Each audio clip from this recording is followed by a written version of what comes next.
My name's Chris Taylor. As I said, I'm the ranger for Montrose Basin here, and that's based in Angus. I work for the Scottish Wildlife Trust, and the reason why we've got a ranger on the reserve is because it's basically a huge, great big tidal estuary that's full of loads of mud, and in that mud is loads of invertebrates and things, so you get a lot of birds that come and feed here.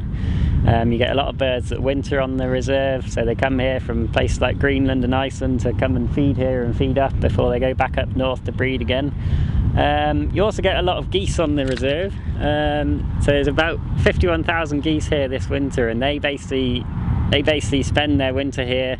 They'll be going out to the fields during the day to feed, and then they'll come back onto the reserve at night to roost in a safe place. And in a nutshell, my job is to sort of oversee the wildlife of the reserve and make sure it's not being affected by sort of local landowners or other interests like that. You never quite know what you're going to do day to day. You've got to respond to things that come up. So sometimes you'll get a phone call saying, you know, there's a tree over a footpath or something and that needs clearing up. There's also, so that's sort of usually about a third of my day is spent doing that, going out onto the reserve and seeing what's about and just checking the footpaths are open and the hides are open and things like that. And then usually I'll have to do some office work as well. With rangering work, you'll often think that you want to be outdoors all day doing fences and stuff like that, but the reality is that you've got to come inside to the office to do some officey stuff. There's quite a lot of monitoring that goes on the basin, so organising that is quite a big part of the job. We've got a big team of volunteers that we work with, and it's sort of organising that, and then there's also sort of organising funding for projects that are going on, so it's quite varied. But you also spend quite a bit of time in the visitor centre as well, talking to people and educating people about birds. Courses and training are quite varied. You've got, the way I did it was that I did sort of volunteering, as I say, with the Wildlife Animal Maintenance Trust before, and that was a really good experience. But I also did volunteering with the Royal Society for the Protection of Birds.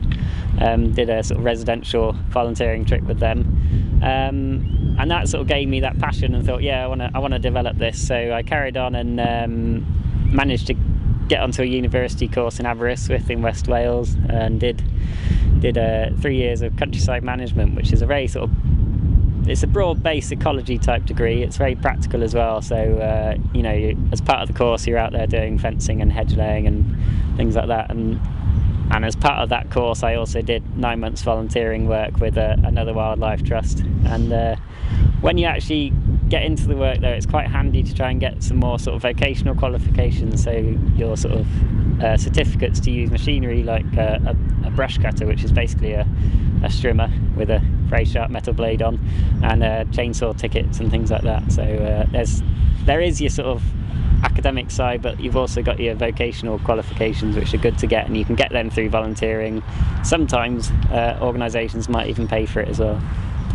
My previous job, before this, I was working, this is one of the nice things about conservation, you can work in some quite unique places, and if you're willing to travel you can work in some spectacular places. And the job before this, I was working up in the Balmoral estate up in the Cairngorms, working as a ranger up there for the season.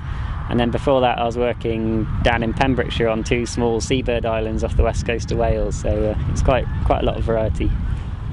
It is definitely a passion job, and you've really got to love it, because there are lots of hours involved. Because we do a lot of the monitoring, for example the goose monitoring, you need to do it at first light when the geese are coming off the basin. So you count them as they come off the basin, and they're doing that at sunrise, and sometimes that's at sort of 6:30, and you've got to be in position for sort of 6:45. So lots of variety of hours really. I wouldn't like to say it's a 9 till 5 job, but it's you know, if you love the job, it's okay.